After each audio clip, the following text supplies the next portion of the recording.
Abramos nossas Bíblias no livro de Neemias. Neemias, capítulo 1. Vamos ler alguns versos.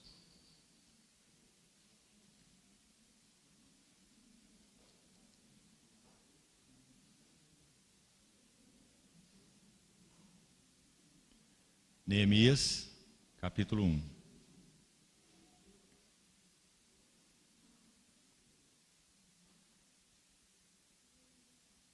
As palavras de Neemias, filho de Acalias.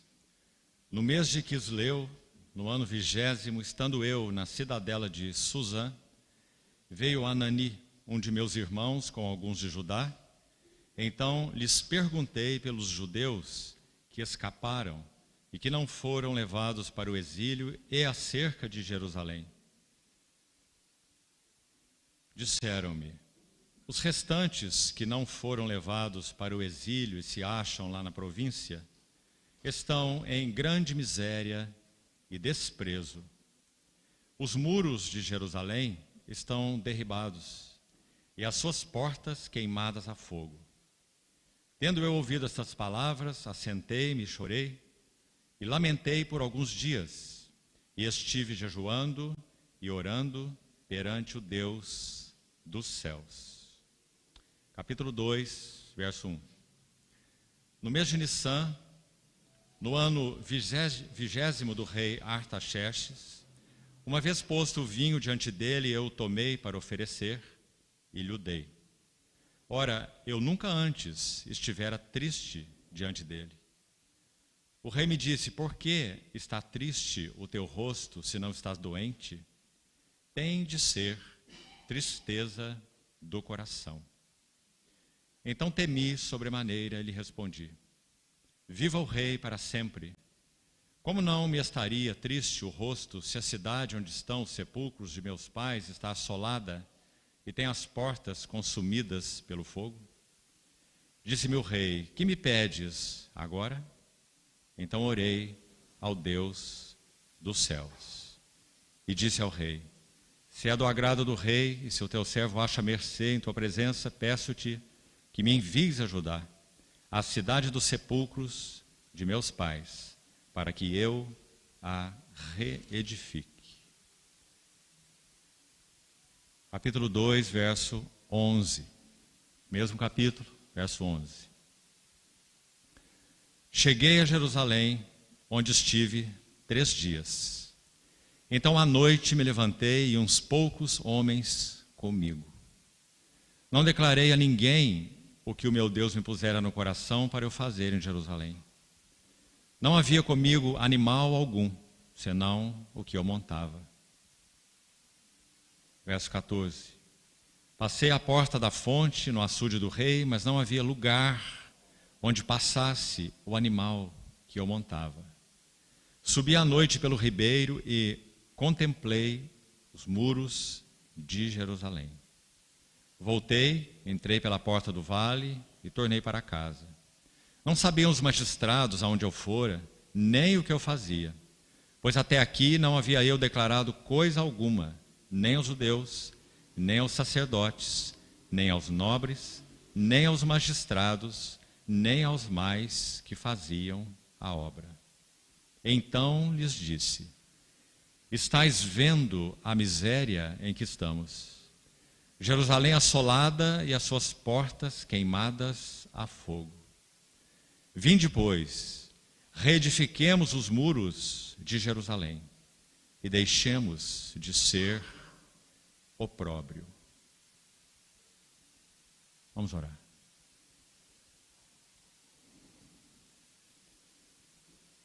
Querido Pai Celestial, mais uma vez suplicamos juntos a Tua provisão para essa noite de comunhão na Tua Palavra.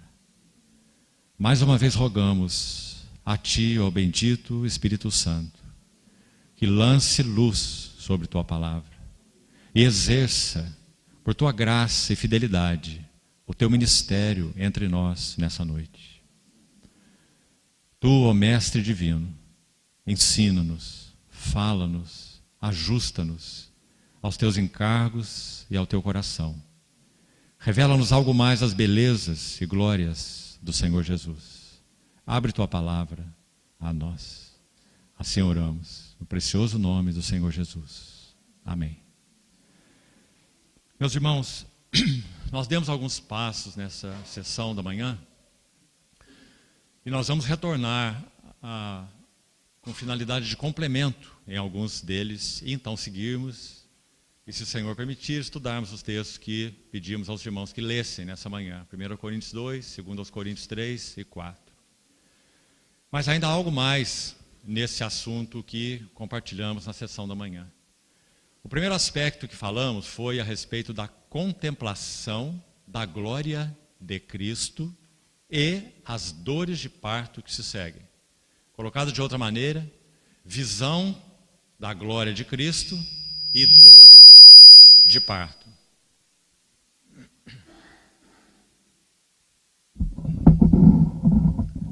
Essas duas coisas sempre andarão juntas na nossa experiência. Sempre.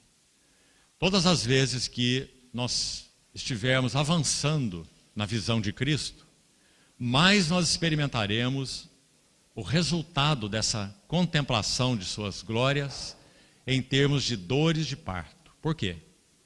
Porque as cargas, como também falamos, que são comunicadas pelo Senhor na nossa relação de comunhão e afeição por Ele, elas irão, em primeiro lugar, tratar com o próprio vaso, purificando-o, para que então ele seja tornado progressivamente adequado para esse trabalho de cooperação naquilo que nós demos como título dessa nossa meditação junto, desde a sessão da manhã, de aspectos vitais para a edificação da casa do Senhor. E o primeiro, então, aspecto vital, indispensável, básico, fundamental sobre todos, é exatamente esse. Contemplação, visão da glória de Cristo e, então, as dores de parto. Esse texto que nós lemos nos ajuda a entender um pouco mais do significado dessas dores de parto.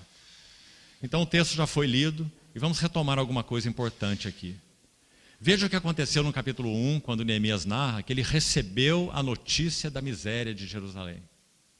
É dito então que ele se coloca diante de Deus, jejuando, chorando, aguardando, e então ele ora. Nós não lemos a oração no capítulo 1, uma oração profunda e tocante, que fala sobre o propósito de Deus relacionado à casa de Deus, ou a Jerusalém. Então ele ora com este foco, dizendo: Senhor, estes que estão nessa condição ainda são os teus servos. Então Jeremias clama por basicamente duas coisas. Neemias clama por basicamente duas coisas: pela misericórdia de Deus e pela fidelidade de Deus. São duas coisas tão importantes, porque ele é fiel ao seu próprio nome, ele é fiel aos seus propósitos. Ainda que sejamos infiéis, ele permanece fiel, porque não pode negar a si mesmo. Então a relação do Senhor com o seu povo, conhecida por Neemias, fez com que seu coração se enchesse de um clamor de agonia diante do Senhor, de petição, de súplica, e então a resposta está aí logo no capítulo 2. Ele, não se contendo com a agonia e a angústia do seu coração, ele vai fazer o seu serviço, capítulo 1, dizendo: neste tempo eu era copeiro do rei. Assim fecha o capítulo 1. E o capítulo 2 mostra Neemias entrando diante do rei para fazer o seu serviço, tomando vinho, servindo ao rei, com tristeza do coração. O que está acontecendo até aqui? A notícia que ele recebeu, o clamor, a súplica de agonia do seu coração pelo propósito de Deus ligado ao seu povo, ou o propósito de Deus relacionado à casa de Deus, à glória de Deus, ao testemunho de Deus. Casa na Bíblia sempre tem relação com glória. E muros na Bíblia, ou cidade, sempre tem relação com governo. Por isso as duas coisas devem ser sempre colocadas juntas. E nesse processo de restauração do testemunho do Senhor, aí elas estão juntas. O altar, a casa ou o templo e os muros. Essa é a ordem da restauração através desses que voltaram do cativeiro em 3 levas distintas. Zorobabel e Josué primeira leva de cativos retornando, a segunda com Esdras e a terceira com Neemias. A primeira tem foco na restauração dos muros, a segunda tem foco no fortalecimento da casa e do serviço da casa, Esdras, e a terceira tem foco na restauração dos muros de Jerusalém. E se você ler o livro de Lamentações com atenção, você vai ver que exatamente esses três elementos são mencionados como sendo o motivo da ruína do povo. Então é dito que por causa da apostasia do povo, escute isso e depois você confira no livro de Lamentações de Jeremias. Por causa da apostasia, do extravio, de levantar altares em todos os montes, do desvio do coração para com o Senhor, então o profeta Jeremias em Lamentações vai dizer assim: o Senhor detestou o seu altar. Meus amados irmãos, é o lugar onde ele tinha suas delícias. Porque aquilo que era oferecido ali era um tipo da pessoa e obra do seu próprio filho. O que era oferecido ali era um aroma suave para o Senhor, de um povo que adorava o Senhor e que estava na expectativa da revelação do Messias. Então é dito, ele detestou, palavra forte usada por Jeremias em Lamentações, capítulo 2, detestou o seu altar. Depois diz, rejeitou o seu santuário, ou a sua casa, templo. E por último, entregou aos adversários os muros de Jerusalém. Palavras solenes, mostrando o resultado da apostasia do coração. Então, quando Neemias vai cooperar com a terceira leva de cativos, uma pequeno grupo, na verdade, para essa obra tão importante de restauração dos muros, olha essa sequência, olha o que aconteceu. Ele pôde partilhar, ter comunicado a ele, ao seu coração, os encargos do coração de Deus. E então ele ora, como falamos, ele tem esse momento diante do rei, o rei vê o seu coração triste, isso era uma atitude séria, creio que você sabe. Neemias poderia ser até mesmo morto. O rei já tinha problemas demais para ter um copeiro angustiado e triste, não é? Então ele colocou sua cabeça a prêmio ali. Mas então, mais uma vez, o Deus dos céus, como Neemias o chama, que tem aliança e propósito com sua casa, com seu povo. Então, é dito que, movido pelo Senhor, obviamente, o rei faz aquela pergunta para Neemias. Ele não entrega Neemias para a prisão. Ele não diz, tira esse copeiro diante de mim e substitua-o. Mas ele diz, por que está triste o teu coração se você não está doente? E o rei também tem uma conclusão muito interessante. Ele diz, deve ser, ou tem que ser, tristeza do coração. Ou seja, esse vaso, Neemias, o descanso de Jeová, significa o seu nome. Qual é o lugar do meu repouso? Que casa me edificareis? Então Neemias entra nessa lacuna de uma maneira tão linda. Então ele recebe permissão do rei, mais que permissão. Ele recebe ajuda, carta para os chefes da mata do rei persa, para que oferecesse madeira, para que ele levasse para Jerusalém, para que reedificasse portas, muros. Enfim, esse livro é uma obra de arte do Espírito Santo, meus amados irmãos. O capítulo 3, que é o capítulo da reconstrução dos muros, que na verdade vai até o 6, ele está cheio de princípios espirituais, edificando um após outro, edificando um ao lado do outro. Os ourives e perfumistas, que tinham um ofício tão singular, já que um perfumista tem que trabalhar com seu nariz com o máximo de pureza, não é?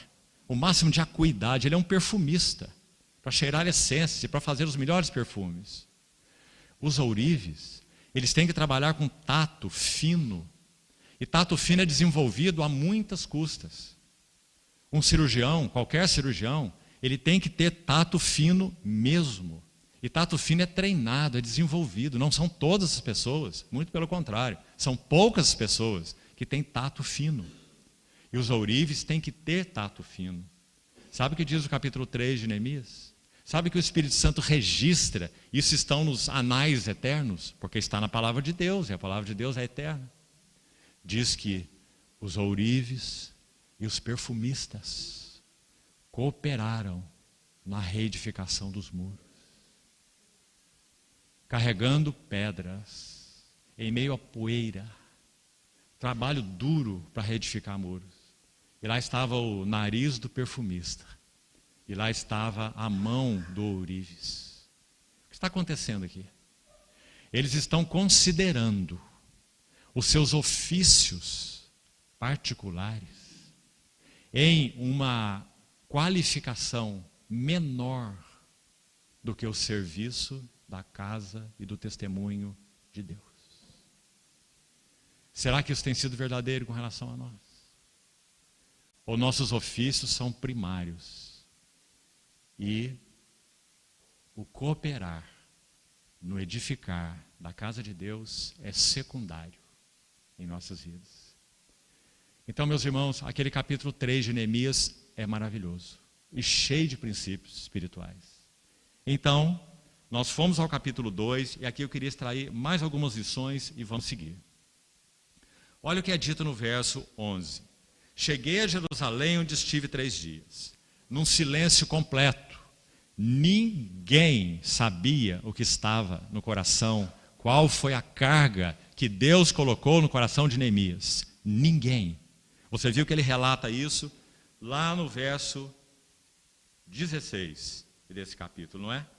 Não sabiam os magistrados aonde eu fora, nem o que fazia, pois até aqui não havia eu declarado coisa alguma, nem para os judeus, nem para os sacerdotes, nem para os nobres, nem para os magistrados, nem aos mais que faziam a obra.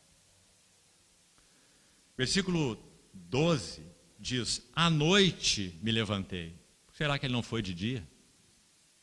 À noite eu me levantei em secreto, e uns poucos homens comigo, e não declarei a ninguém o que meu Deus me pusera no coração.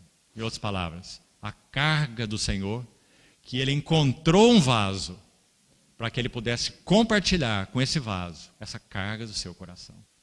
Meus irmãos, é isso o que o Senhor tem desejado fazer com seus vasos nos nossos dias. Porque a palavra do final do verso 17, a última palavrinha, opróbrio, ela é a melhor palavra para designar qual era a condição do povo naquele tempo. É um vitupério, é uma vergonha, opróbrio, é isso que significa. De novo, Jeremias, nas Lamentações, repete essa palavra. Porque Jeremias está muitas décadas atrás de Neemias. Segundo a tradição hebraica, enquanto a cidade estava queimando, destruída, e já 3 levas de cativos haviam sido levados para a Babilônia, a tradição hebraica diz que Jeremias estava no outeiro do Gólgota, em uma caverna. Interessante, Gólgota, onde nosso Senhor foi crucificado. E ali desse outeiro do Gólgota, ele contemplava, já que ele estava numa posição privilegiada, ele contemplava a cidade queimando. E se você estudar o livro de Lamentações com cuidado, você vai ver que a palavra-chave é uma palavrinha que é colocada, inclusive nas nossas traduções, com um ponto de exclamação à frente. E é a palavra, em português, como. Como. Ele diz: como jaz solitária a cidade outrora populosa. Como foi entregue à ruína aquela que era princesa entre as nações. Como se escureceu o ouro. Como se mudou o ouro refinado. Quantos como? Como? Porque Jeremias está vendo a cidade queimar. E ele está dizendo: como? Como? Porque é o povo da aliança de Deus. É o testemunho do Senhor na terra. É Jerusalém. É a cidade do grande rei. Como? Como? Então, lá no capítulo 5, ele vai usar a palavra opróbrio também. Lamentações. A mesma palavra aqui em Neemias. Ou seja, ela designa a condição de um testemunho arruinado. Meus irmãos e irmãs, é exatamente essa a hora que nós estamos vivendo. Ou será que nós olhamos para todo o povo que se chama cristão? Todo. Porque nós não podemos fazer nenhuma distinção. Qual será a palavra que nós usaríamos? Qual será? Glória? Será? Riqueza? E aqui estamos falando em termos de testemunho. Testemunho. O que aparece, o que representa, não é glória. Não é beleza. Então, queridos irmãos, nosso Senhor, entronizado à destra da majestade, pelo Espírito Santo, Ele continua e continuará buscando vasos com quem Ele possa compartilhar as cargas do seu coração. Isso não é um privilégio nosso. Isso não faz com que ser ourives ou ser perfumista assuma uma condição completamente secundária. Não é que deixe de ter o seu lugar. Nada é dito que eles deixaram de ser ourives e passaram a ser pedreiros. Nada é dito a respeito disso. Mas é dito que eles colocaram suas funções profissionais em uma posição subalterna à vocação celestial, para usar as palavras do Novo Testamento. A nossa vocação celestial é soberana. Nossa vocação celestial é suprema. É o nosso supremo chamado. E como já falamos, quando as outras coisas orbitam em torno desse centro, então elas são ajustadas. Inclusive nossas profissões, e também o nosso casamento, e também os nossos filhos, e também a vida das Assembleias do Senhor, tudo. E também os nossos relacionamentos com nossos irmãos e com aqueles que não são irmãos, tudo. Quando orbita nesse centro. Então, meus amados irmãos, olha o que está acontecendo com Neemias. Volte ao texto. Não declarei nada a ninguém. Levantei então pela noite e uns poucos homens comigo. Olhe que detalhes, olhe por que o Espírito Santo registra essas coisas, que parecem desnecessárias à primeira vista. Vamos seguir. Veja o verso 12. Não declarei a ninguém o que meu Deus me pusera no coração para eu fazer em Jerusalém. Não havia comigo animal algum, senão o que eu montava. Por que será que Neemias registrou isso? Na verdade, qual é o interesse dessa frase? Sabe o que me parece muito claro, irmãos? Neemias não montou uma comitiva da restauração dos muros. Ele não escreveu nenhuma faixa e pôs seus homens em cima do cavalo. Nós somos a comitiva da restauração dos muros de Jerusalém. Não havia nenhuma exibição, não havia nenhuma pompa. Poucos homens comigo, e o animais, era só o que eu montava. Ele vai descrever na mesma sequência do texto. Em determinado ponto da ruína do muro, não havia lugar nem para o animal que eu montava. Por que será que ele escreveu isso? Na verdade, porque será que o Espírito Santo escreveu isso? Já que essa é a palavra de Deus. Essa frase vai nos dizer que a ruína do muro era completa, entulhos, que nem um cavalo passava montado. Tal era o aperto. Então, cada palavra dessa narrativa, sem dúvida, tem aplicação espiritual para a condição do povo de Deus hoje.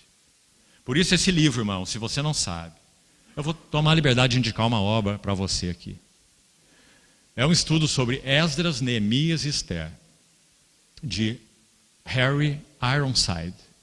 É a melhor obra sobre Esdras, Neemias e Esther. A melhor de todas. O problema é que ainda só está em inglês. Não quero desanimar ninguém. Quero estimular a aprender inglês. Porque é uma obra extraordinária. Aqueles irmãos da primeira metade do século XIX, primeira metade do século XIX, então estamos em 1800 e alguma coisa, até 1850. Eles beberam desses livros. Porque acho que você sabe bem o que aconteceu no começo do século XIX, não é? Aquelas verdades que foram sendo, de certa forma, estavam perdidas e foram sendo trazidas de volta para alguns irmãos em particular. E eles começaram a compreender de novo a questão do corpo de Cristo, do qual ele é o cabeça. O ministério do corpo de Cristo. E vários irmãos foram usados nessa época pelo Senhor. Vários. Você deve conhecer o nome de muitos deles. Então não preciso citar nenhum aqui. São muitos. Então, eles beberam de Esdras, Neemias e Ester. Porque eles entenderam na primeira metade do século XIX de que o Senhor estava trazendo a eles luz de tal maneira que a intenção do Senhor era uma só. Era recuperar o que eles entenderam, que era o testemunho do Senhor perdido ou arruinado. Então, esses foram os livros sobre os quais eles se debruçaram: Esdras, Neemias e Ester. Por último, então, esse verso 17, vamos enfatizá-lo de novo, por favor, acompanhem comigo. Estais vendo a miséria em que estamos, Jerusalém assolada e suas portas queimadas a fogo. Vinde, pois, reedifiquemos os muros de Jerusalém e deixemos de ser opróbrio.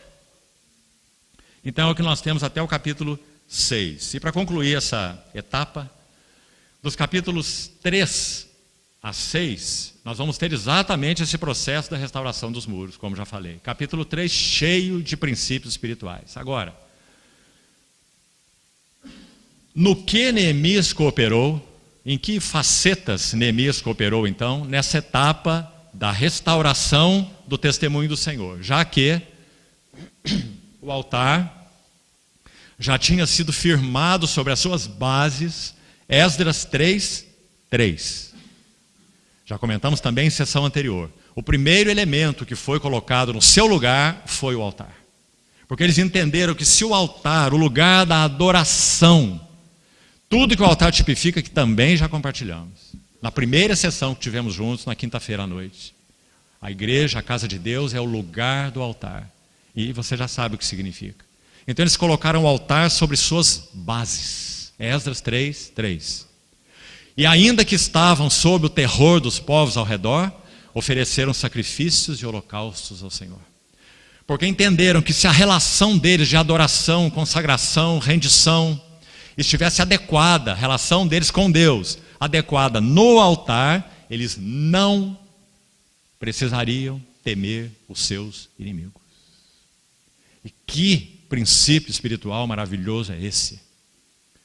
Porque sim, nossos muros têm brechas se nós não estivermos mantendo uma relação adequada com o Senhor no altar, onde nossos corpos são apresentados como sacrifício vivo, santo e agradável, e onde o sacerdote pode seguir fazendo sua obra em nós, como também já compartilhamos. Tão importante, irmãos.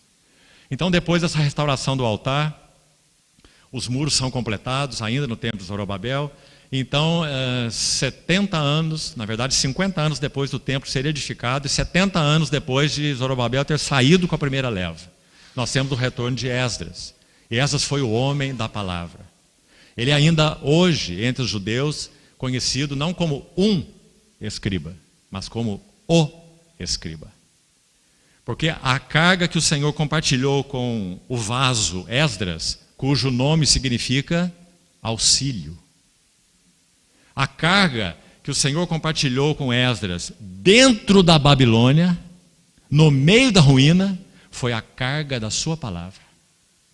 Então Esdras 7:10 diz assim: Esdras tinha disposto, entregue o seu coração, não é apenas a sua mente. Sua mente está incluída. Ele tinha disposto o seu coração para buscar a lei do Senhor, a palavra do Senhor, e para a cumprir, ou seja, obedecê-la, senão do que vale conhecê-la. Para a cumprir, e terceiro aspecto, para ensinar em Israel. Que linda ordem, não é? Buscar, obedecer, cumprir. Hoje pela tarde, na comunhão com alguns irmãos, nós nos lembramos de Charles Studd. Já ouviu falar nele? Ele foi um campeão de cricket, um desportista de alto nível, muito rico. Aliás, esse esporte era praticado só pelos ricos. E então ele foi alcançado pelo Senhor. Ele era um homem do mundo. Ele foi alcançado pelo Senhor. Ele doou toda a sua fortuna, e não era pouca, a entidades de filantropia, de caridade. E ele partiu para serviço ao Senhor em tempo integral. Serviu ao Senhor na China, serviu ao Senhor na África, partiu para o Senhor na África, inclusive longe da família. Ele e sua mulher, sua esposa, depois de anos de casado, entregues ao Senhor, entenderam que por causa do significado, da dureza da obra na África, ela... Quer continuar? Pode continuar. Eu paro, você pode falar. Por causa da dureza dessa obra na África, a sua esposa ficaria em sua casa. O que você acha disso? Hein? Ele não se separou da sua esposa, não. Sua esposa o amava. E ele amava sua esposa. Mas os dois amavam mais ao rei do que um ao outro. Então a sua esposa, no que concerne a ela, o entregou para que ele servisse o Senhor o tempo integral só na África. E na África ele partiu para o Senhor. A biografia desse irmão diz que certa vez ele estava hospedado na casa de um dos muitos irmãos pelos quais ele seguiu, cooperando na edificação da casa de Deus. E esse irmão acordou pela madrugada e viu que a porta do quarto de Charles estava entreaberta e a luz estava acesa. E o seu hospedeiro se preocupou com ele, se ele estava passando mal, se ele estava tendo alguma necessidade. Então ele chegou na porta, devagarzinho, olhou pela fresta e viu Charles Studd ajoelhado, com a Bíblia aberta sobre a cama e ajoelhado. E no outro dia, então, quando ele foi para o seu quarto, o hospedeiro, quieto, Charles nem o notou. Quando pela manhã, então, eles foram tomar o desjejum, e o seu hospedeiro perguntou para ele: eu percebi que ontem à noite a luz do seu quarto estava acesa, e eu cheguei devagar e vi que você estava ali ajoelhado. Você estava com alguma necessidade? Você estava com alguma dor? Você estava com algum problema? Ele disse: não, irmão, eu estava procurando mais dos mandamentos do meu Senhor para os cumprir. Esdras tinha disposto o seu coração para buscar a lei do Senhor, para a cumprir e para ensinar em Israel.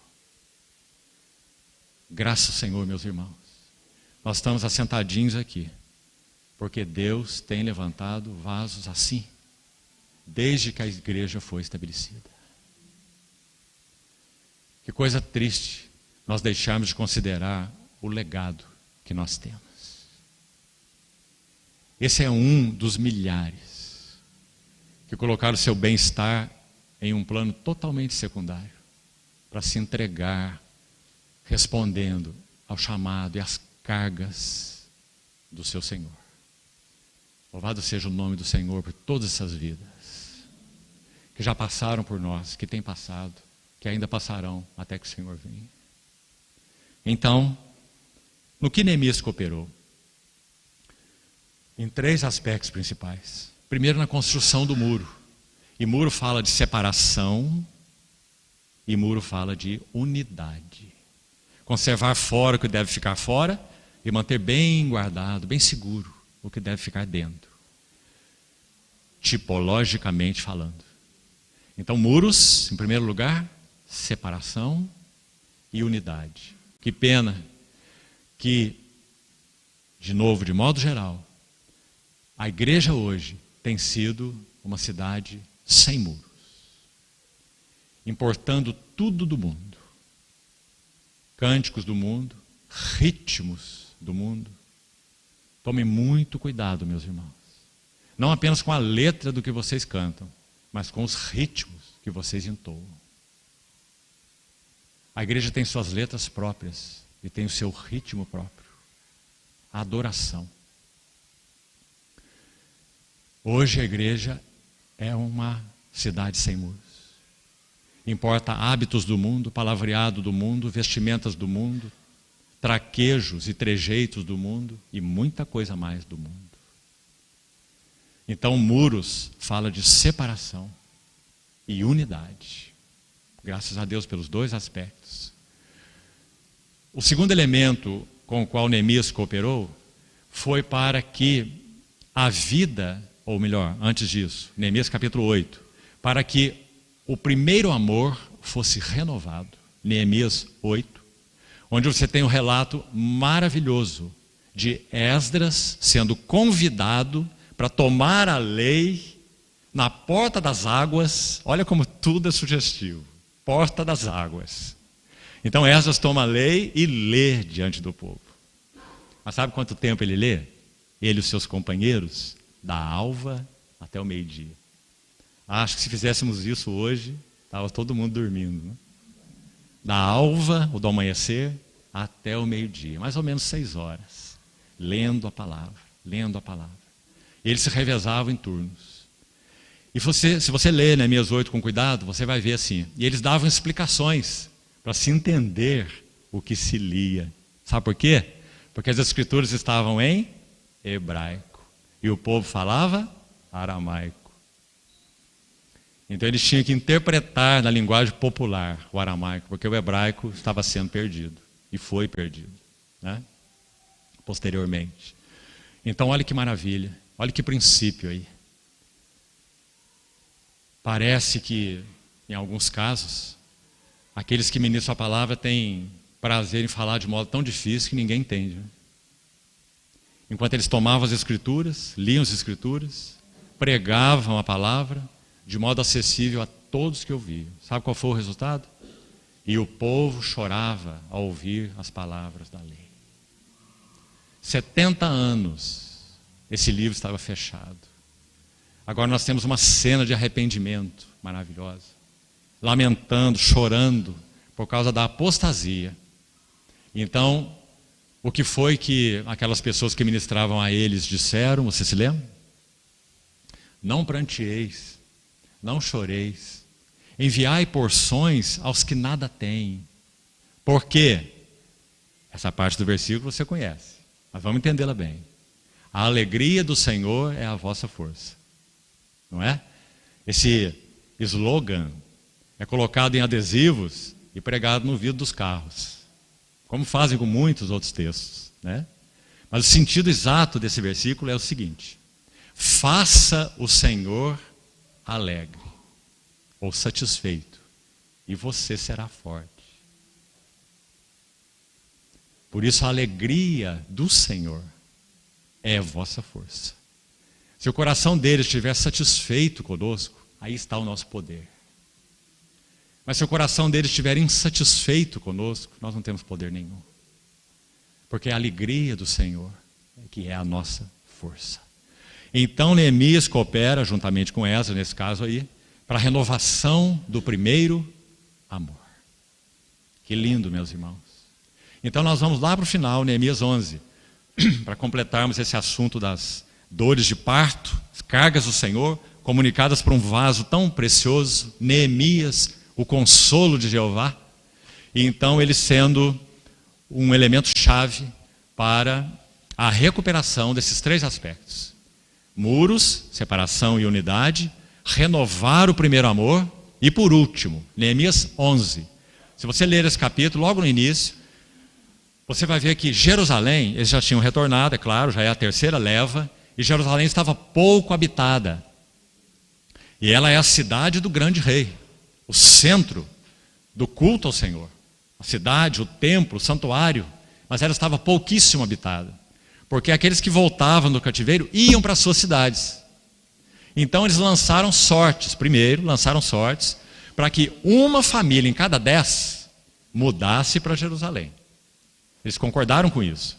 Então lançaram as sortes aí, sobre quem caísse a sorte, ele iria se mudar da sua cidade com a sua família e ia morar em Jerusalém. Para quê? Como podemos chamar isso? Neemias cooperou para que a vida unida da cidade fosse fortalecida. E como nós temos necessidade disso também nos nossos dias. Fortalecimento da nossa comunhão, fortalecimento da vida unida, fortalecimento da base que significa serviço ao Senhor, adoração ao Senhor, testemunho do Senhor, glória do Senhor. Jerusalém, tudo estava em Jerusalém. Agora, além daqueles sobre os quais essa sorte cairia, 1 em cada 10 famílias, você vai ver no texto que diz assim: e eles bendiziam, ou bendisseram, aqueles que também voluntariamente se mudassem para Jerusalém, além daqueles sobre quem cairiam sortes. Entendeu? Então o propósito era fortalecer, povoar a cidade que era o centro do culto e da adoração a Deus. Para trazermos isso na linguagem então do Novo Testamento, a vida da cidade, o testemunho de Deus fortalecido, mais famílias, mais pessoas, mais proximidade com aquilo que toca o centro da adoração ao Senhor. Esses são os 3 aspectos que Neemias cooperou. Vamos seguir. Nós também falamos pela manhã um segundo aspecto, eu também preciso retomá-lo antes de avançar. E o segundo aspecto foi exatamente o retorno às Escrituras Sagradas, que nós também abordamos pela manhã no sentido de serviço da palavra.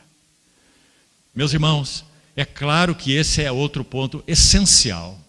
Como o testemunho do Senhor será recuperado se nós não retornarmos às Escrituras? Como? Então, vamos usar um texto juntos, Marcos capítulo 6, vamos abrir lá, e vamos ver algo, para completar o que já falamos pela manhã, do que significa esse serviço da palavra. Marcos capítulo 6. Vamos ver esse relato da multiplicação dos pães, e vamos extrair algumas lições aqui, também objetivas, e vamos seguir. Marcos capítulo 6.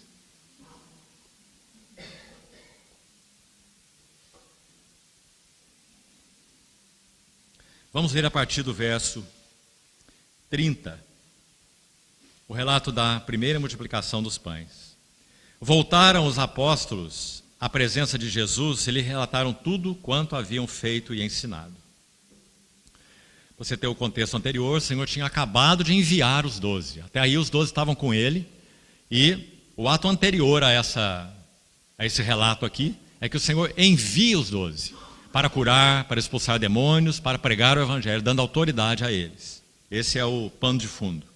Então, por isso diz aqui, voltaram os apóstolos à presença de Jesus e lhe relataram tudo quanto haviam feito e ensinado. E ele lhes disse: vinde repousar um pouco à parte, num lugar deserto. Quanta gentileza do Senhor, né?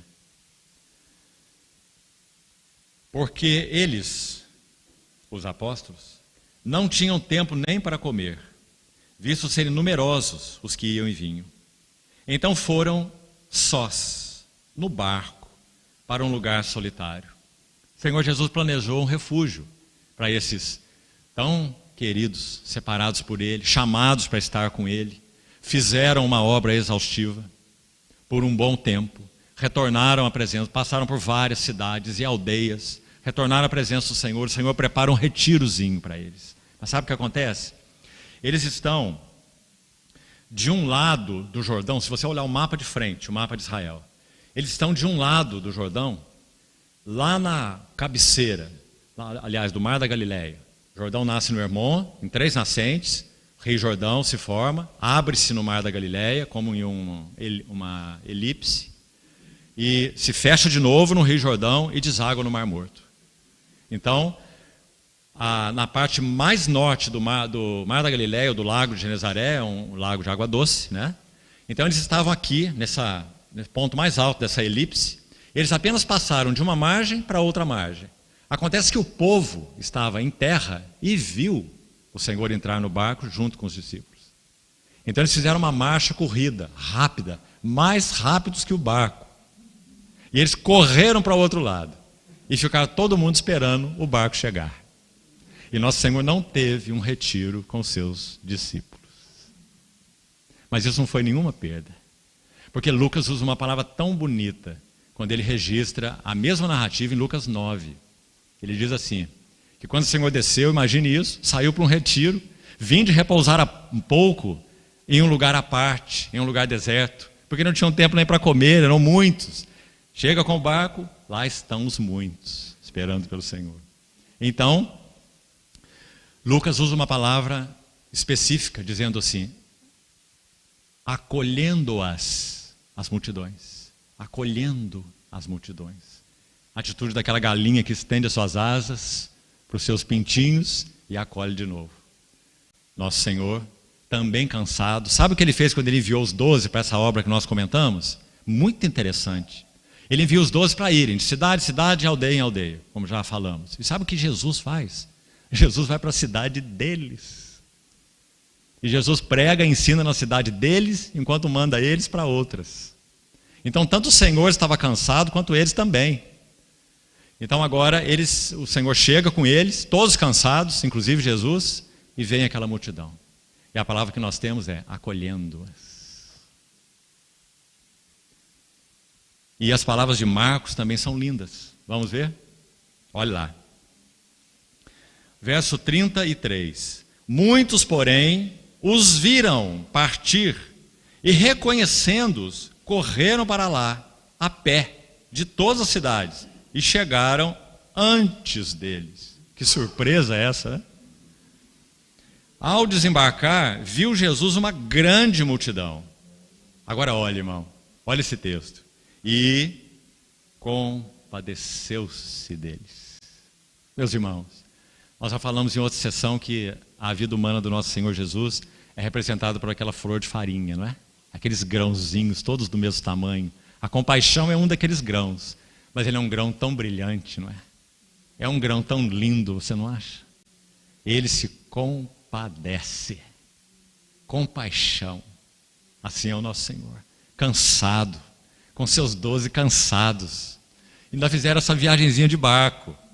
O barco não era motor, não. Né? E chegaram lá cansados. E agora, compadeceu-se deles, porque eram como ovelhas que não têm pastor. E passou a ensinar-lhes muitas coisas. Onde que Jesus tirava energia? Não é? De onde ele tirava tanta energia? E olha o que diz mais. Em declinando a tarde, vieram os discípulos a Jesus e lhe disseram. Que coisa interessante isso aqui também. Os conselheiros do rei.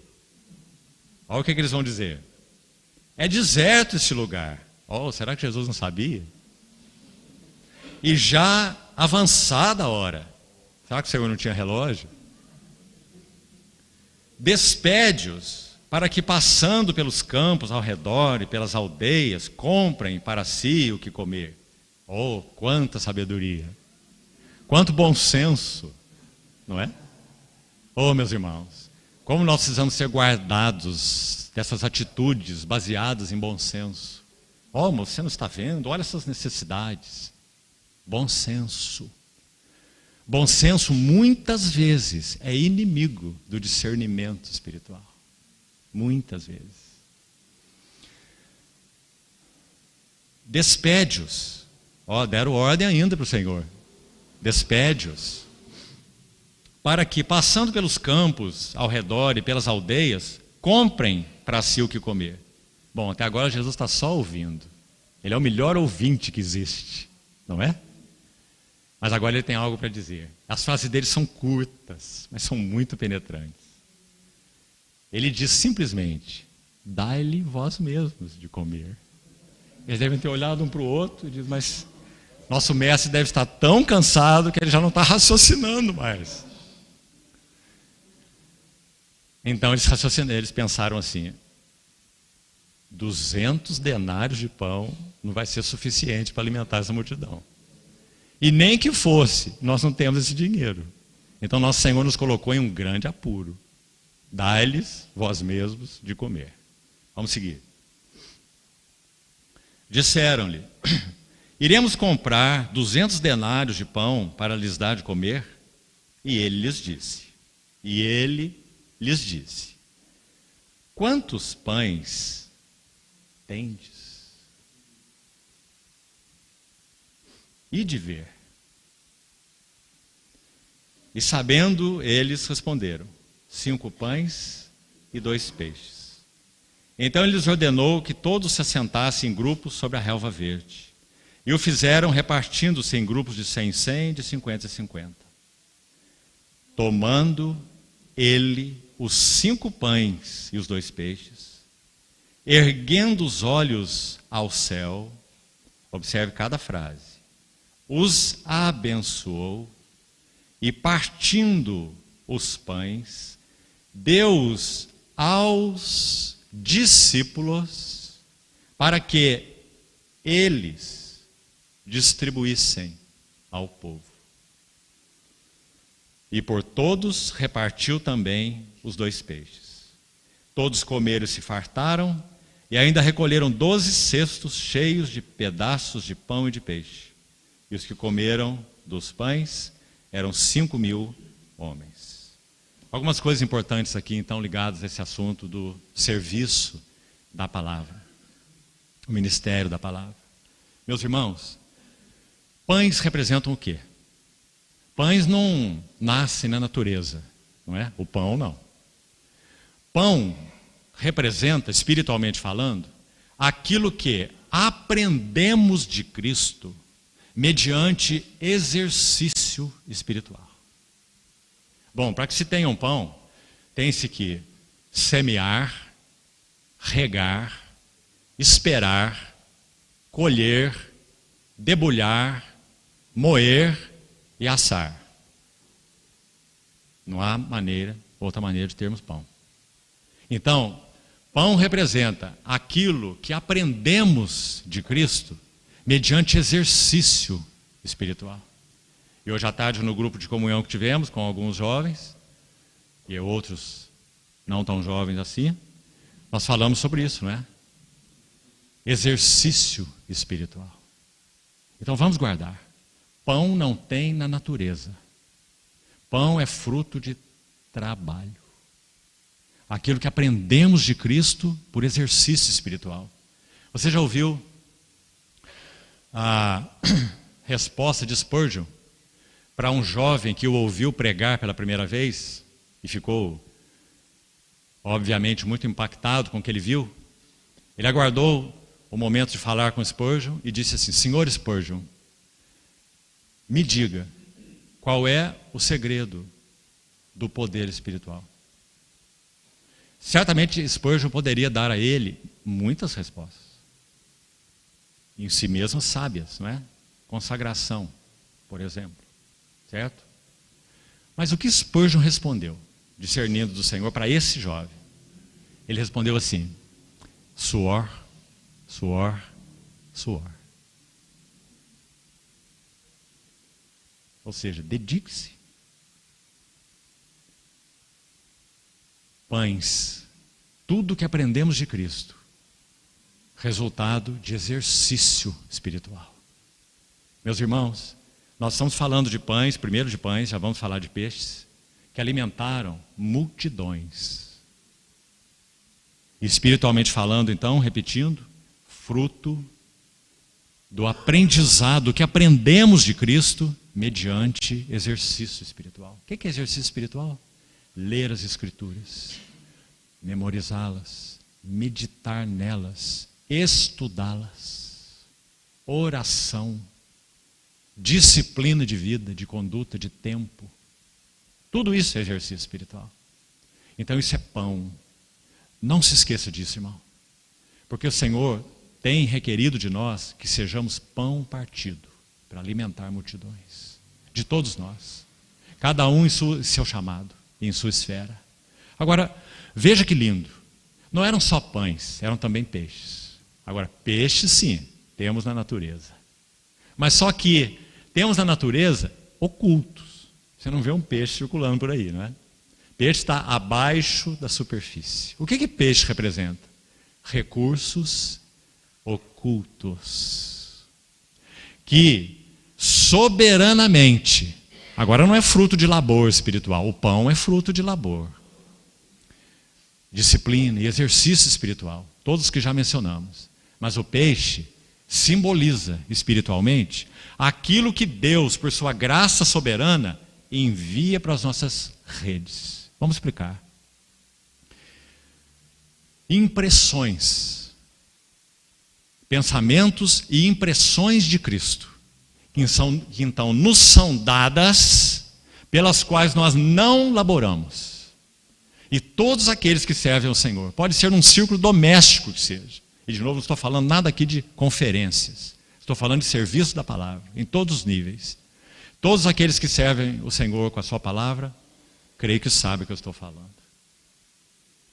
Você labora, você medita, você ora, recebe as cargas do Senhor e o discernimento dele, mas então, quando você vai servir, muitos pensamentos e muitas impressões de Cristo, que eram tesouros ocultos, peixes, mas que foram enviados para a sua rede e que puderam ser repartidos com uma multidão. Graças ao Senhor pelas duas coisas: o labor que produz o pão e a graça soberana que envia os peixes, as impressões espirituais, aquilo que até mesmo surpreende aquele que fala, porque vieram dos tesouros ocultos. Bendito seja o Senhor, porque é assim. Mais uma coisa, o Senhor pergunta para eles: o que tendes aí? Então nós temos aquela atitude maravilhosa, meus irmãos. Como isso nos ensina, nos ajuda e nos fala ao coração. O Senhor tomou o que eles tinham, que em si mesmo, o que significava?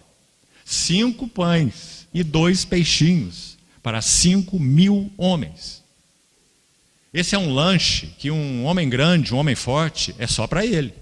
5 pães e 2 peixes, para mais ninguém, nem para a família dá, não é? Então, 5 pães, 2 peixes. Provisão limitada. Provisão inadequada. Agora, todos aqueles, como dissemos, que servem o Senhor com a palavra, têm consciência disso. A nossa provisão, o que nós temos, por mais que tenhamos, são provisões limitadas.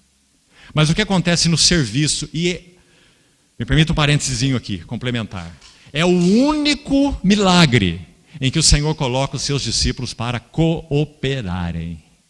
Nenhum outro eles cooperaram, nada. Eles só assistiram o Senhor fazer. Esse é o único. Você acha que isso é por acaso? Ele está ensinando para os discípulos qual é o segredo de servir multidões. Pelo pão, já explicamos o que significa, e pelo peixe. Então eles entregam aquela provisão limitada. E o que acontece? O Senhor toma a provisão limitada. Vamos passo a passo. E ele então ergue os seus olhos. O que ele está fazendo? Cristo Jesus, homem, o Filho de Deus encarnado. Ele eleva os seus olhos para o céu. Ele está colocando aquela provisão limitada, pequena, insuficiente, em uma conexão viva com o Pai do céu. O Pai de toda provisão.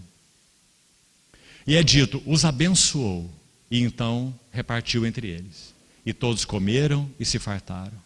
Meus irmãos, tudo o que é colocado em uma conexão viva com o cabeça, interpretando agora na nossa linguagem, linguagem espiritual, tudo que é colocado em conexão viva com o cabeça, mesmo que seja limitado, e sempre será limitado, proporcionará alimento para multidões. Simplesmente porque foi colocado em conexão com o cabeça vivo. Não é o que eu estou fazendo de mim mesmo, por mim mesmo. Não que por nós mesmos sejamos capazes de pensar alguma coisa como se partisse de nós. Mas a nossa suficiência vem de Deus, que nos habilitou para sermos ministros de uma nova aliança. Não da letra, mas do Espírito. Não é maravilhoso, irmãos? Então, fique com isso registrado aí, mais do que no seu caderno, no seu coração. Nós precisamos colocar toda a provisão, dos pães que elaboramos, dos peixes que nos são dados, em uma conexão viva com o Senhor, para que então possa alimentar multidões. Agora, aqueles que disseram que não tinham nada, e tiveram que vasculhar, eles não tinham nada mesmo, os 12, e tiveram que vasculhar na multidão para encontrar 5 pães e 2 peixes. Então eles não tinham nada. Mas eles voltam para casa, cada um com um cesto cheio de pedaços de pães e de peixes. Há muito mais em Cristo do que aquilo que nós podemos sacar dele. Por isso eles recolheram 12 cestos cheios. Então Lucas vai usar a palavra e sobejou. E a ideia é essa mesmo. transbordou, superabundou, do que na verdade eles nem tinham. Então, que texto significativo sobre esse assunto do serviço ao Senhor com a sua palavra. Irmão, isso é verdadeiro, pode ser verdadeiro dentro de sua casa. Um pai servindo sua família, esposa e filhos com a palavra do Senhor, com a sua porção pequena, mas ele tem pão, fruto de labor. Ele compreende o que é ser profeta, sacerdote, rei no seu lar. Ele tem pão, ele labora. Ele não deixa sua família ao léu, uma nau sem vela. Ah, que tristeza quando isso acontece nas nossas famílias, não é? Nos nossos lares. Então ele tem pão. E o Senhor, por sua graça, envia os peixes, os discernimentos específicos, as impressões específicas, a sabedoria específica dos tesouros ocultos. Vamos agora, no tempo que nos resta, falar um pouco mais sobre o ministério do Espírito, naquele texto que sugeríamos que os irmãos lessem, então, e aí vamos dar esse último passo por hoje. A não ser que haja um resto de tempo a mais, aí daríamos um quarto passo e podemos concluir o assunto por hoje. 1 Coríntios 2, vamos abrir então esse texto. Vamos buscar mais ajuda sobre esse terceiro elemento, vital para a edificação da casa de Deus. Graças ao Senhor, nós já tivemos um tempo pela manhã em que pudemos falar bastante a respeito do ministério do Espírito Santo e quão essencial ele é, quão vital ele é e quão vitalizante ele é. Mas vamos ler esses textos e buscar mais ajuda aqui. 1 Coríntios capítulo 2.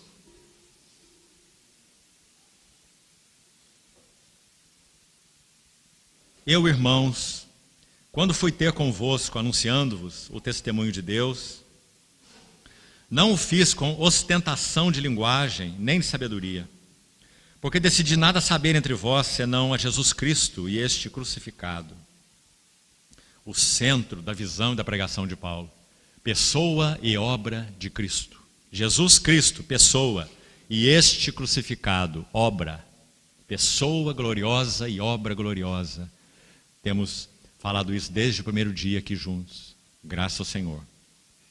E foi em fraqueza, temor e grande tremor que eu estive entre vós.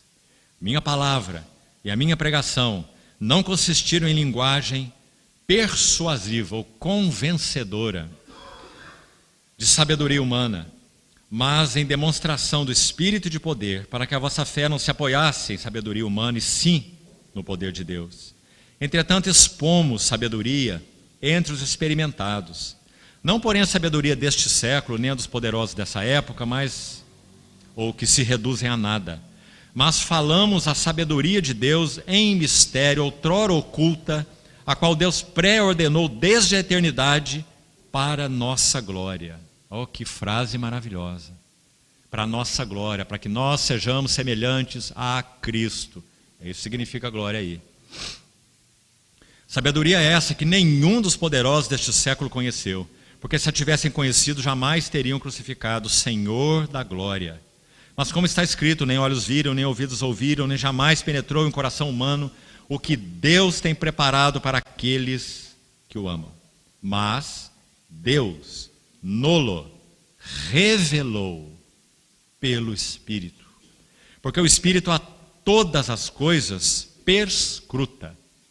A ideia é abaixar e ver o que há dentro, até mesmo as profundezas de Deus. Quão privilegiados nós somos por causa do ministério do Espírito Santo. O cristão menos instruído é mais sábio do que qualquer outro homem que não tenha o Espírito Santo. Verso 11. Porque qual dos homens sabe as coisas do homem, senão seu próprio espírito que nele está? Assim também as coisas de Deus. Olha o contraste. Coisas do homem, coisas de Deus. Ninguém as conhece senão o Espírito de Deus. Ora, nós não temos recebido o Espírito do mundo, e sim o Espírito que vem de Deus. Com qual propósito? Para que nós conheçamos. Lembre-se que é entrar, para ser redundante nas palavras, entrar para dentro. Conheçamos o que por Deus nos foi dado gratuitamente. Disto também falamos. O ministério do Espírito pela palavra de Deus. Os dois são um par inseparável. O Espírito e a palavra. Disto também falamos, não em palavras ensinadas pela sabedoria humana, mas palavras ensinadas pelo Espírito. E hoje pela manhã já explicamos isso, né? Mas é bom que nós retomemos. Conferindo. Algumas traduções dizem comparando. Também é interessante, mas o sentido exato, na verdade, não é bem claro em nenhuma das duas. Comparando coisas espirituais com espirituais. Já explicamos o que ele quer dizer, né? É necessário que o Espírito Santo nos ajude, nos assista, para que nós tenhamos palavras adequadas para vestir as verdades espirituais, porque elas estão muito acima de qualquer compreensão humana. Por isso que é dito que o homem natural não entende as coisas do Espírito de Deus. Então não há equipamento intelectual nenhum capaz de compreender as palavras do Senhor. Não há. O homem natural não entende. Assim éramos nós. Será que precisamos reforçar isso? Qual foi a nossa história? Nós vimos aqueles que confessavam o nome do Senhor e achávamos que eles eram doidos, fanáticos, estavam com problema psiquiátrico, não é? Alucinados, ou seja o que for. Não é assim? O homem natural não entende, o homem natural não aceita as coisas do Espírito de Deus, porque lhe parecem loucura. É o que temos aí no texto. Ele não pode entendê-las porque elas se discernem, se traduzem, se explicam espiritualmente. Mas, meus irmãos, que ambiente bendito nós temos. Onde nós que, talvez naturalmente falando, podemos mal nos conhecer ou nunca ter nos conhecido. Aí somos colocados juntos e temos um único idioma, que não é a língua portuguesa. Temos um único idioma, o idioma do Espírito, o idioma de Cristo, a palavra de Deus. Recebemos irmãos em nossa casa e, quando é o caso, colocamos um casal para dormir na nossa cama de casal e vamos para um outro quarto. Pessoas que nós conhecemos hoje, primeiro encontro. Onde você já viu isso? Não é? Então, esse é o ambiente da casa de Deus, da igreja. O ministério do Espírito pela palavra, vestindo as verdades espirituais com palavras espirituais, ensinadas pelo Espírito, para que não haja as moscas caindo no bolo, como falamos hoje pela manhã. Então, graças a Deus que essa é mais uma provisão do ministério do Espírito. Então, irmãos, vamos ser cuidadosos. Vamos ser cuidadosos com tudo aquilo que não confere com isso. Vamos ser cuidadosos com simplesmente repetir palavras dos outros. Não é que isso seja mal, mas leve essas coisas diante do Senhor, medite, ore. Permita que aquilo seja revelação e carga para você mesmo, para que você possa ajudar outros.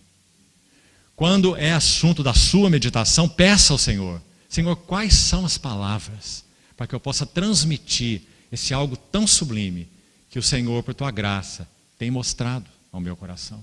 Quais são as palavras ensinadas pelo Espírito? Quais são as palavras que vão traduzir essa verdade espiritual da melhor maneira possível? Por isso precisamos de tanto labor, meus irmãos. E por isso mesmo o serviço da palavra na casa de Deus é tão essencial.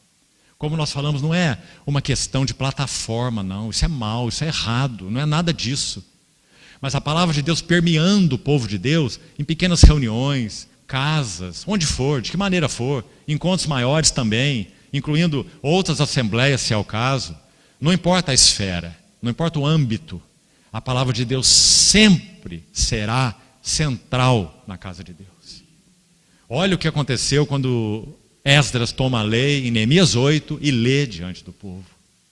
A Torá estava lá na Babilônia, mas fechada. E o Senhor colocou essa palavra no coração de Esdras e ele gestou essa palavra. Gestou, gestação.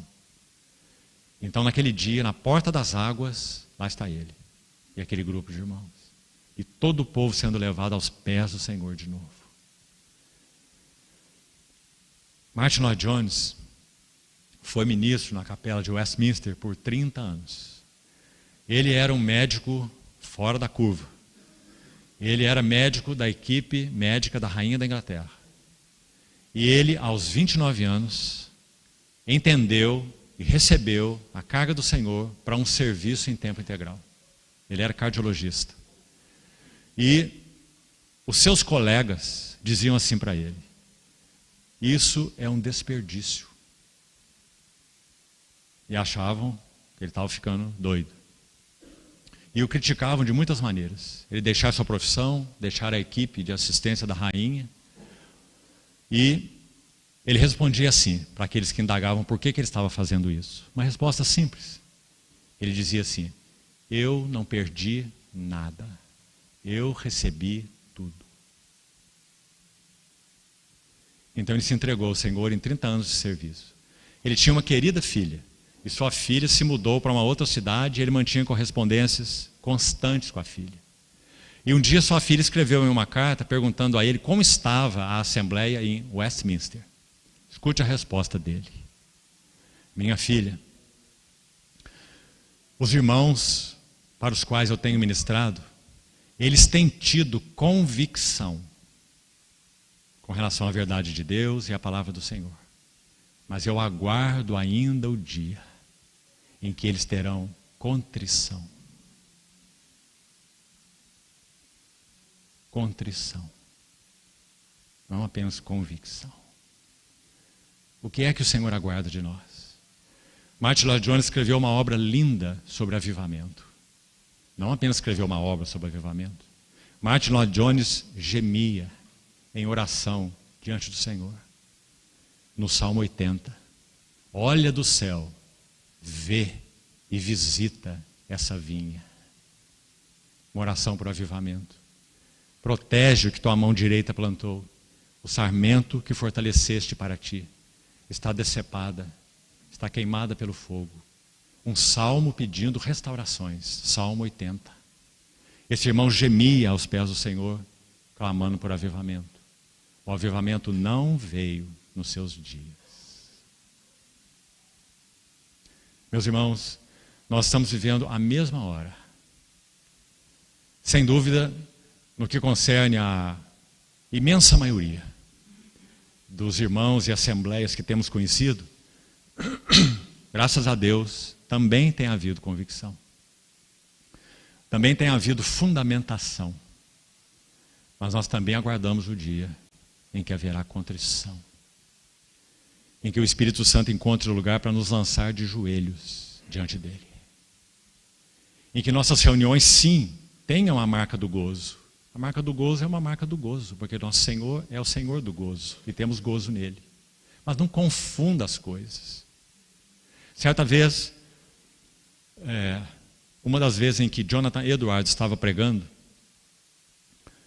e as pessoas ouvindo sua palavra, elas, ouvindo falar do Senhor, elas se agarravam aos pilares daquela nave, daquele local de reunião, clamando a Deus que tivesse misericórdia deles, porque eles estavam entendendo que o inferno iria se abrir debaixo dos pés deles.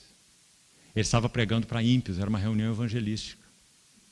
E eles se agarravam nas colunas, clamando ao Senhor, dizendo: tem misericórdia, ó Deus. O inferno vai se abrir debaixo dos nossos pés. Agora hoje, meus irmãos, que nível de experiência nós temos tido em nossas reuniões? Vamos perguntar para o Senhor. Sabe que 1 Coríntios 14 diz: quando vos reunis no mesmo lugar, se todos falarem em línguas, não dirão que estáis loucos, mas se profetizarem, todos podereis aprender e serem consolados. E se entrar no meio de vós um incrédulo ou um indouto, alguém que não é instruído na palavra do Senhor, ele será por todos convencido e por todos julgado. Olha que esse julgado como é interessante. E Paulo vai explicar o que é isso. Ele vai dizer: tornam-se-lhe manifestos os segredos do coração. Ninguém falou nada. Ele só entrou numa reunião. Mas ali está o Espírito Santo, abundantemente. Então tornam-se-lhe manifestos os segredos do seu coração. E ele, prostrando-se com o rosto em terra, testemunhará. Escute o testemunho. Deus está de fato no meio de vós. Meus irmãos, será que esse texto não é motivo de nossos clamores ao Senhor? Ou será que as nossas reuniões da igreja já estão se assemelhando a isso? Talvez não. Por quê? Talvez porque tenha havido mais necessidade de contrição. Porque ensino nós temos recebido bastante. Então, o ministério da palavra de Deus tem esse objetivo: edificar os santos, fortalecer os santos, levar os santos à convicção de pecado, ao arrependimento, à consagração, e levar os ímpios ao chão, diante do Senhor, aos pés do Senhor. Então, esse é o texto de Coríntios 2 que pedimos aos irmãos para que fosse lido. Vamos dar o último passo então, em 2 Coríntios capítulo 3. E já encerramos. 2 Coríntios capítulo 3.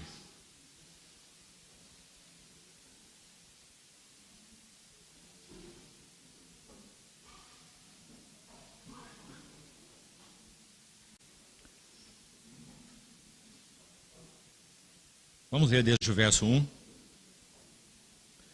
Começamos porventura outra vez a recomendarmos a nós mesmos, ou temos necessidade, como alguns, de cartas de recomendação para vós outros, ou de vós? Vós sois a nossa carta, escrita em nossos corações, e conhecida e lida por todos os homens. Estando já, essa assembleia dos coríntios, estando já manifestos como uma carta de Cristo. O cristão lê a Bíblia.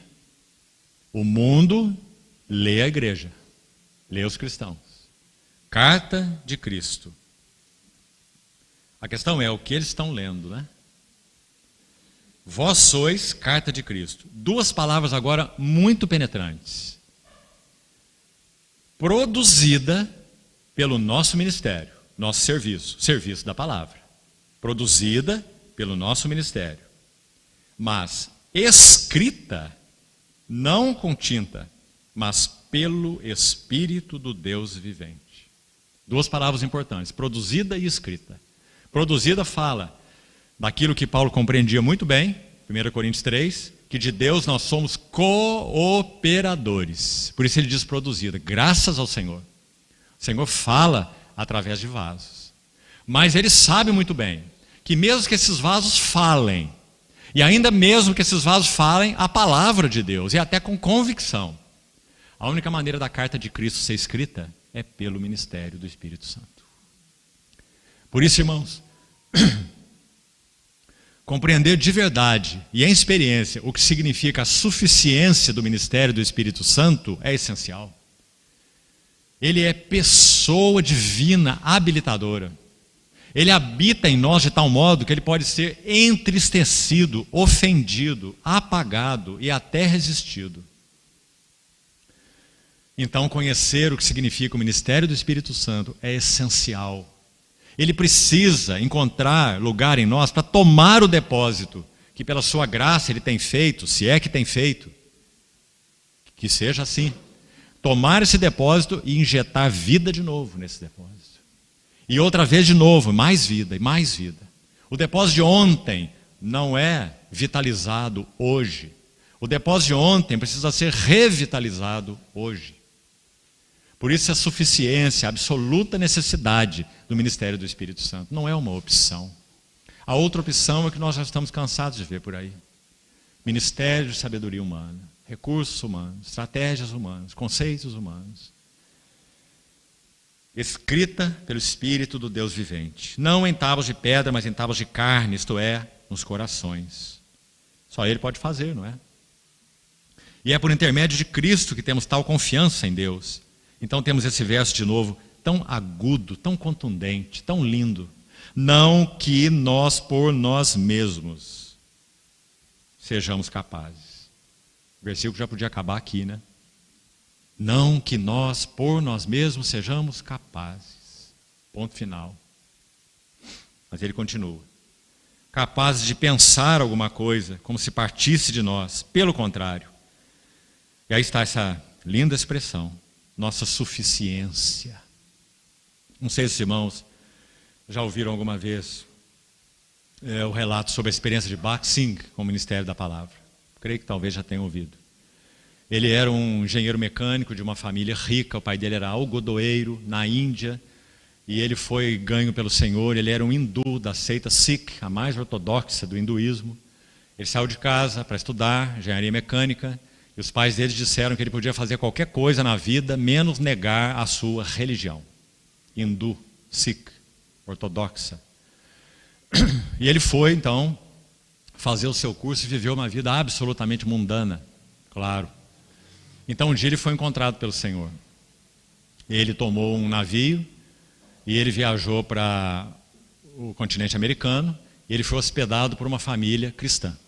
E foi dada a ele uma Bíblia. Antes ele já tinha ganho uma Bíblia.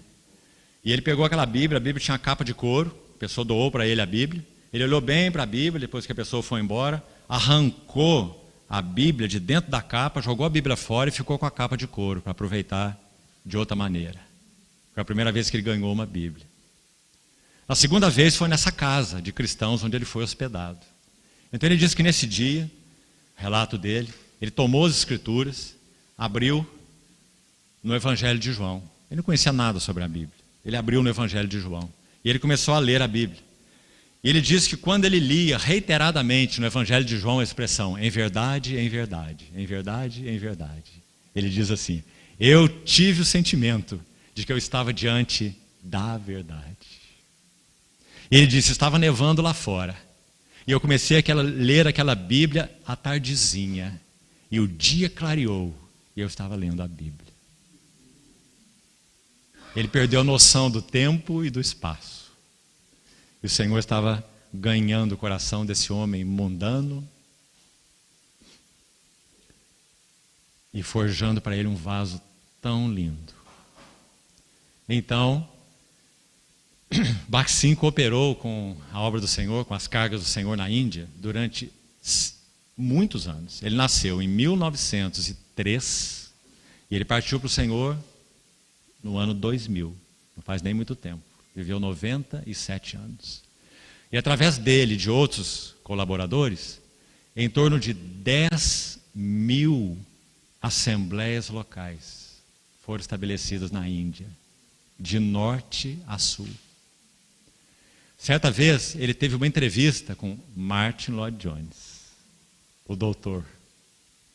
E Martyn Lloyd-Jones, erudito que era, teve essa entrevista com Bach-Singh, ouviu Bach-Singh, sobre a palavra, é claro, era o assunto deles. Então Martyn Lloyd-Jones fez uma pergunta a Bach-Singh. E a pergunta foi: como você pôde adquirir um tal conhecimento das Escrituras? E Bach-Singh respondeu assim: lendo a minha Bíblia, de joelhos, até 14 horas por dia. Louvado seja o Senhor por esse vaso. Quantas almas estão no séquito dos cativos de Cristo por causa do serviço desse vaso, que antes era um mundano, profano, usado pelo Senhor de uma maneira tão maravilhosa. Certa vez ele estava de novo no continente americano, já mais velho como pregador, e foi perguntado a ele sobre a missão dos missionários americanos, evangélicos, claro, na Índia, para evangelizar os indianos. E Bach-Singh respondeu assim: nós não precisamos dos seus missionários. Quando eles vão pregar a palavra, eles ficam atentos aos seus relógios. Eles só podem falar 45 minutos, pontualmente. Quando eles vão para a Índia, nas suas missões evangelísticas, eles precisam de patrocínios e promoções. Nós, na Índia, aprendemos a contar apenas com o Senhor Jesus e descobrimos que Ele é suficiente. Meus irmãos, aqueles irmãos reuniam em campos abertos 6.000 a 8.000 pessoas. E do ano de 1930 até o ano de 1934, então são 5 anos, incluindo começo e fim, a Índia experimentou um genuíno avivamento espiritual. Então eles tinham essas reuniões com esse número de pessoas, em campos abertos, porque em lugar nenhum cabia esse número de pessoas. E nessas reuniões eles adoravam o Senhor, adoravam o Senhor, adoravam o Senhor. E aqueles que tinham as cargas do Senhor, pessoas que não conheciam o Senhor, também concorriam para esses encontros. Então aqueles que tinham carga de evangelística evangelizavam nessas reuniões. Aqueles que tinham carga de ensino ensinavam nessas reuniões. Aqueles que tinham carga particular de compreender o tempo do Senhor, a demanda do Senhor, se você quiser chamar de carga profética, pode chamar. Então eles falavam ao povo do Senhor, sobre as demandas do Senhor, a hora do Senhor, para eles como povo do Senhor, o mover do Senhor entre eles. 5 anos de avivamento espiritual. Isso gera no nosso coração um ciúme santo, não é? Porque se o Senhor não soprar sobre sua igreja nesse país, antes que Ele venha, nós teremos dias muito difíceis. A apostasia vai se intensificar. Porque tão pouca convicção, tão pouca realidade, de modo geral, tem sido experimentada pela igreja de Deus. É um evangelho tão light, é um evangelho hedonista, é um evangelho de bem-estar, é o meu evangelho. É Cristo para mim e para minhas coisas. É Cristo como ponte, como meio para eu atingir um objetivo. Seja ele qual for. Essa casa não resiste a tempestades. Então, amados irmãos, que o Senhor tenha misericórdia de nós. Que, particularmente, o serviço da palavra, e de novo quero repetir, serviço da palavra doméstico, serviço da palavra em pequenas reuniões nas casas, serviço da palavra na rua, serviço da palavra nas reuniões ou encontros maiores, ele possa ser cada vez mais vivo, cheio de realidade, graça, unção, revelação, para que o povo de Deus seja chamado para o seu Deus. Eu serei o seu Deus e eles serão o meu povo. Essa é a promessa do Senhor para nós, para que nós possamos aguardar o Filho do Homem de pé até que Ele venha. Ainda quero concluir. Esse texto de Coríntios 3, se você não quiser, não precisa abrir sua Bíblia de novo. Paulo vai dizer que esse ministério do Espírito, ele é um ministério de justiça, ele é um ministério de liberdade, e aí ele vai dizer no final desse texto, que ele é um ministério que rasga o véu da face. Presta atenção, viu? É o véu da face. É o véu que nubla a visão de quem é Cristo. Por causa, ele contrasta com o ministério de Moisés. Então ele diz que o ministério do Espírito é um ministério de rasgar do véu. Se você quiser, é um ministério de tirar escamas. Você lembra o que aconteceu com Saulo de Tarso? Aliás, a narrativa é bem essa, não é? Caíram como que escamas dos seus olhos. Linda a narrativa, não é? Porque aquele homem presunçoso, soberbo, que achava que entendia tudo sobre a obra de Deus, perseguia a igreja, achando que ele era um servo de Deus, coerente com o que Deus tinha no seu coração, perseguindo os cristãos, fica cego. Aquele que achava que tudo via, recebe um golpe na sua soberba. Ele nada via. Então, quando Ananias chega a ele, o anônimo Ananias, um irmão, então fala com ele, as escamas caem dos seus olhos. Revelação. Ministério do Espírito Santo. E então, o texto de 2 Coríntios 3 vai dizer assim: e todos nós, com a cara descoberta, o rosto desvendado, contemplando, olha a palavra aí, irmão. Na verdade, esse termo grego é muito interessante. Eu vou terminar com isso aí. Bonito para se meditar nele. Porque essa palavra tanto significa contemplar, quanto significa refletir. Muito bonito o significado. Porque eles são complementares. Ninguém reflete o que não contempla. Certo? Um espelho não pode refletir a sua imagem se você não olhar para o espelho. Não é? Então esse texto diz contemplando ou refletindo, como por espelho. Por que como por espelho? Porque nós ainda não vemos o nosso amado Senhor face a face. Mas graças ao Senhor, nós o vemos pelo ministério do Espírito Santo. Aquele a quem não havendo visto, há mais. 1 Pedro capítulo 1. Em quem, de novo, não vendo agora, mas crendo, exultais, com alegria indizível e cheia de glória. Louvado seja o Senhor. Então diz, contemplando, como que por espelho, a glória do Senhor. Então, pense de novo. Quem contempla, reflete. Quem não contempla, não reflete. Contemplando a glória do Senhor, somos transformados. Mais uma palavra importante. Só aparece na Bíblia 4 vezes. 5 vezes. Mateus, Marcos e Lucas registram a transfiguração. E Coríntios, aí, onde estamos lendo, e Romanos, registra essa palavra transfigurados. Somente 5 vezes. 3, então, Mateus, Marcos e Lucas, tem a ver com o quê? Quem que se transfigurou lá? O nosso Senhor Jesus. Transfiguração. Que evento crucial na vida do Senhor. Ele está como que, para usar uma linguagem humana, abrindo assim uma fresta na sua natureza humana. E deixando que Pedro, Tiago e João tivessem um vislumbre de quem era ele. O Cristo, o Filho do Deus vivo. Então ele se transfigura diante deles.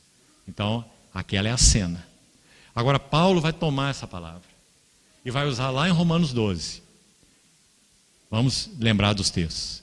Rogo-vos, pois, irmãos, pelas misericórdias de Deus, que apresenteis os vossos corpos como um sacrifício vivo, santo, agradável a Deus, que é o vosso culto racional.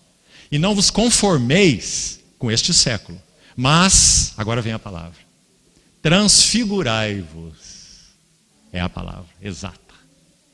É o metamorfo. Transfigurai-vos pela renovação da vossa mente. O que você acha, irmão? Pense na cena da transfiguração. Paulo está dizendo que se nós apresentamos nossos corpos como sacrifício vivo no altar, para que o sacerdote tome a palavra viva e eficaz que penetra e faça a obra que nós já descrevemos, tirando o couro, expondo entranhas, lavando com água, essa obra linda de santificação, o que vai acontecer conosco? Nós seremos transfigurados. Transfigurai-vos pela renovação da vossa mente, para que experimenteis qual seja a boa, agradável e perfeita vontade de Deus. E a outra única vez que ela aparece está aí, para nós terminarmos. Vamos de novo no versículo, 2 Coríntios 3,18. 2 Coríntios 3,18. Todos nós, com o rosto desvendado, contemplando e refletindo, como por espelho, a glória do Senhor, somos transfigurados. Está aí a palavra de novo. Como que nós somos transfigurados então? Contemplando a glória do Senhor. Por isso nós falamos, queridos irmãos, que a única coisa capaz de mudar os nossos caráteres, nosso caráter, é a visão de Cristo, é a contemplação de Cristo. Não é nem mesmo a palavra em si. Você compreende o que eu quero dizer? Porque nós podemos desconectá-la de Cristo. Nós já citamos o versículo, a palavra do próprio Senhor. Examinai as Escrituras, elas certificam de mim, mas não quereis vir a mim para teres vida. Então, transfigurados. E aí nós temos de glória em glória. Outra expressão muito linda. E o doxa é usado aí, o glória. Está dizendo que, por causa da nossa vocação, para usar as palavras de Paulo em Filipenses 3 agora, é uma vocação ascensional, soberana vocação, é vocação ascensional, como que uma espiral ascendente. Então Paulo está dizendo, todos nós estamos em um determinado nível de glória. E o que é glória? Glória é expressão de Cristo. Cada um de nós está em um nível de expressão de Cristo. E qual é o ministério do Espírito Santo pela palavra? Rasgar o véu, para que contemplando Cristo, nós sejamos elevados de um nível de semelhança com Cristo para outro nível de semelhança com Cristo superior. E a partir desse, para outro, para outro e para outro. Transfigurados de glória em glória. Olha o restante do verso. Na sua própria imagem. Porque, irmão,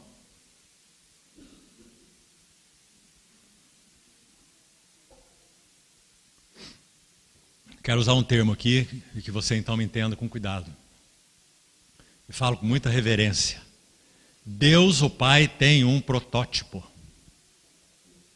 Com P maiúsculo. Você sabe o que é um protótipo, não sabe?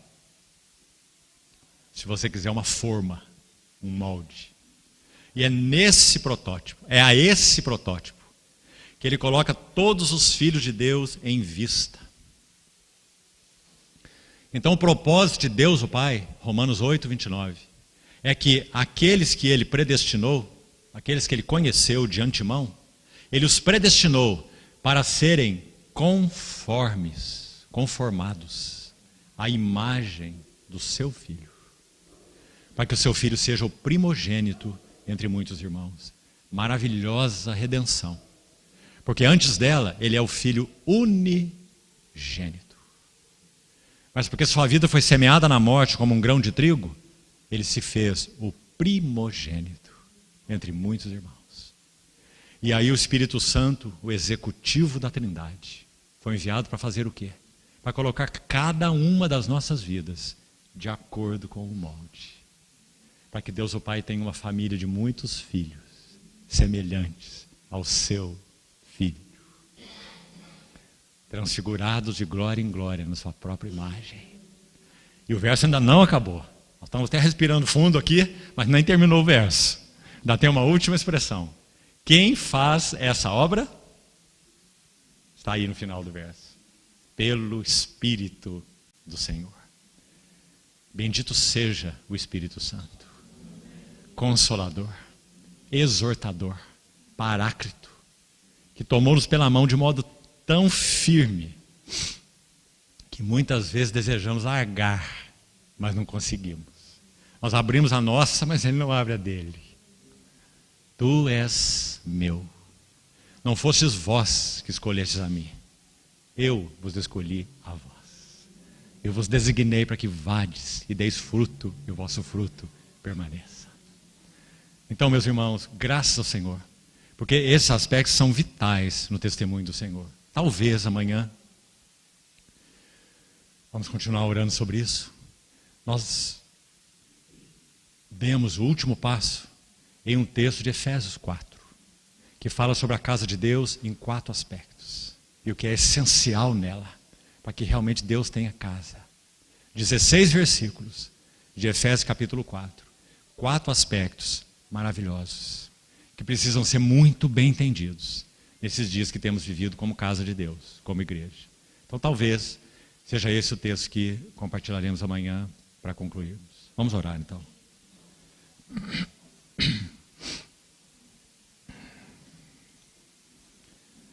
Senhor, consagramos a Ti, querido, amado Senhor, amado Pai, bendito Espírito Santo.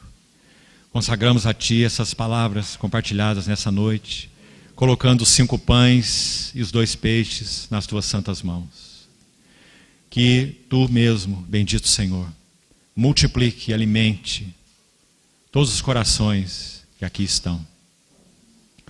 Queremos, Senhor, ainda levar para as nossas casas 12 cestos cheios. Auxilia-nos, Senhor, na nossa meditação, para que nós ganhemos do Senhor tudo o que o Senhor desejou que nessa noite ganhássemos. Que nada se perca, que não haja semente à beira do caminho arrebatada pelo diabo, que não hajam corações empedernidos como um solo rochoso, e que os espinhos não sufoquem a palavra, para que os frutos não amadureçam. Socorre-nos, Senhor, salva-nos, Senhor, limpa a tua eira, Senhor. Nós te pedimos isso confiados nos teus interesses, no teu amor, na tua fidelidade para com aqueles que são seus. No nome precioso do Senhor Jesus, oramos. Amém.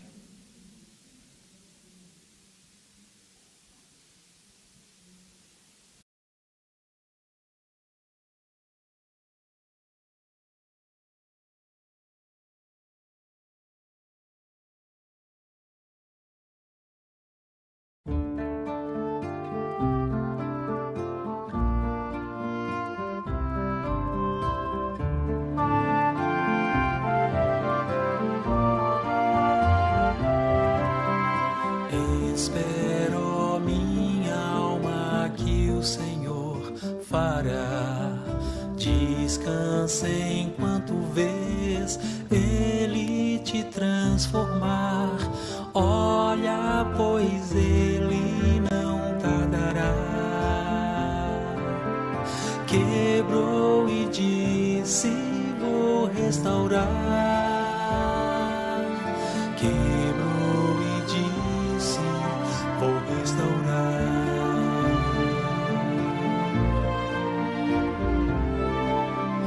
Meus pensamentos, meu ver e entender, minhas forças, meu autoconfiar, orgulho e toda a independência do meu ser não mais vão me impedir. Teu Espírito em mim fluirá. Teu Espírito em mim fluirá. Teu Espírito em mim fluirá. Sem forma ficarei e sei que é bom ficar, mas Deus, não demores, vem me moldar. Dá-me nova canção